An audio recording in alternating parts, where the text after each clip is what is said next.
You know what they say, a million people getting banned from social media is a statistic. A blue check mark getting banned is a tragedy, because this is what happened. Woke up yesterday and there were a lot of Elon Musk's on Twitter, and as you can see, a lot of them have pronouns in the bio. You know, it used to be people promoting their credentials, their achievements, like PhD, doctor, university professor. But this is the modern American achievement. This is what you need to be the most proud of.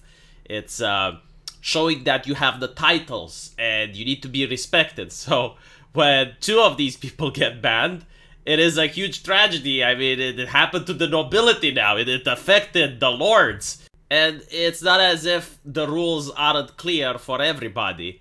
When you get a blue check mark, allegedly, it's supposed to show that you are a verified person. So you actually show the ID, you show the credentials for Twitter to tell other people that you are who you claim you are.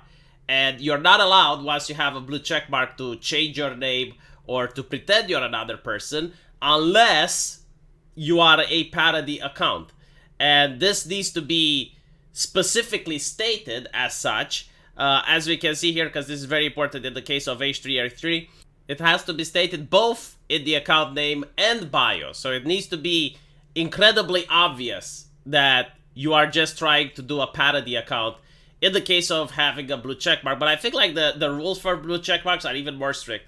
Like even if you're a parody account, like you're the Babylon Bee or something, you're not allowed to just impersonate other people once you have the blue check mark. Like you need to maintain the same username that you always had. Now, in the case of our boy Hehe, which can't seem to catch a break, he did mention that it's a parody account in the bio, but as we saw previously, looking at the terms of service, he was also supposed to state it in the name.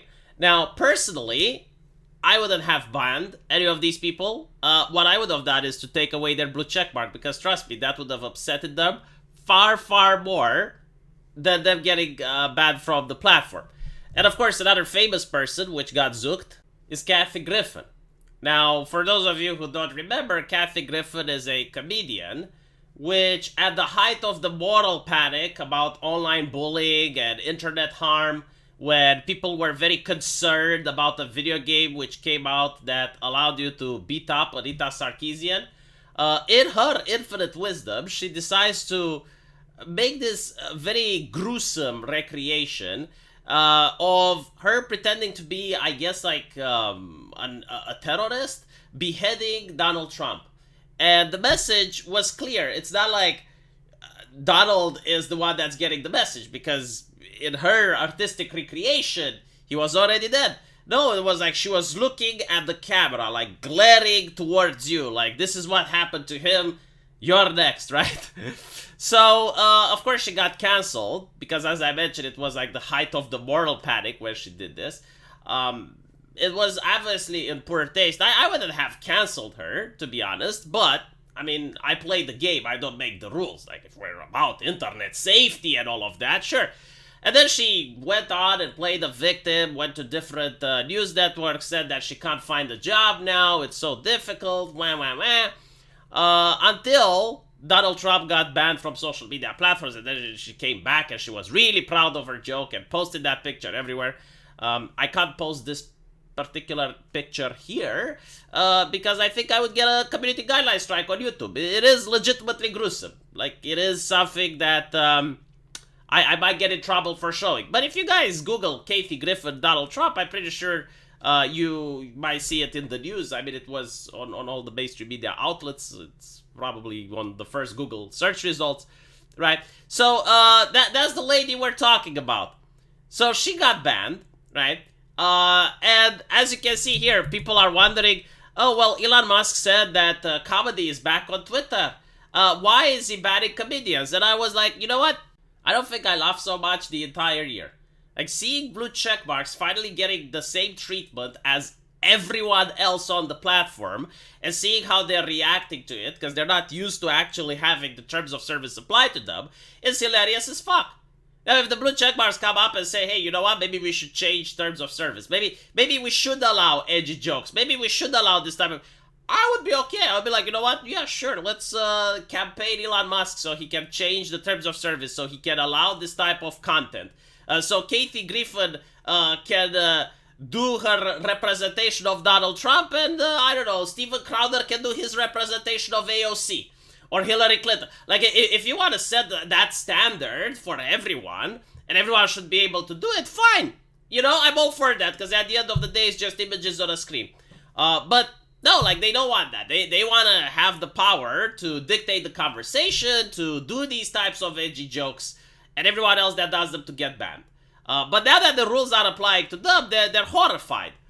And my favorite part is Brianna Wu, which is asking, when will the free speech feature roll out?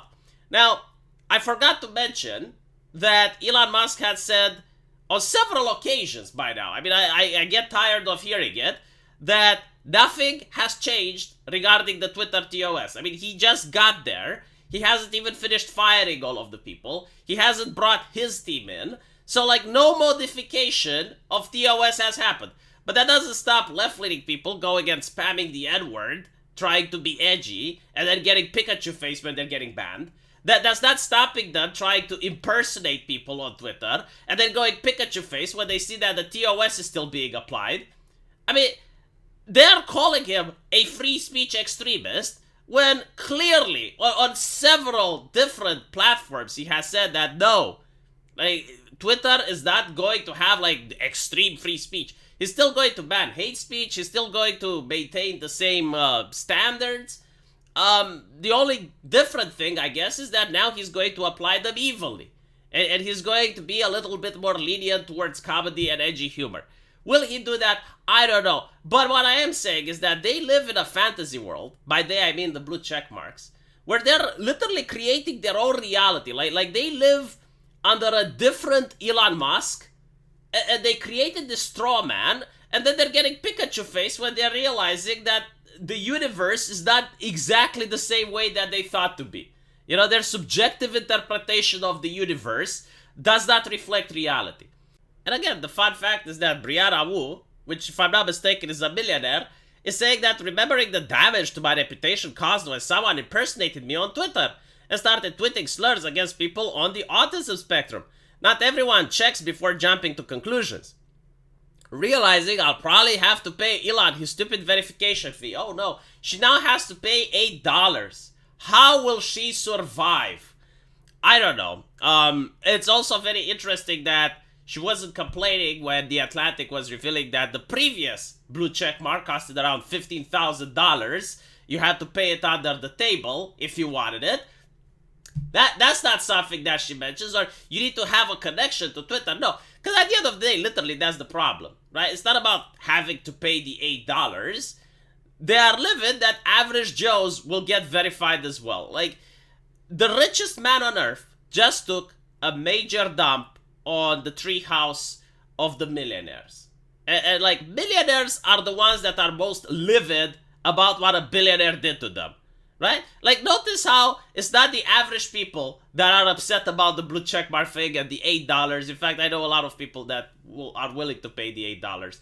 No, it's people like Brianna. And it's the same people that are pushing for the advertisers to pull away from Twitter, and they're shocked when Twitter comes out with alternative monetization strategies.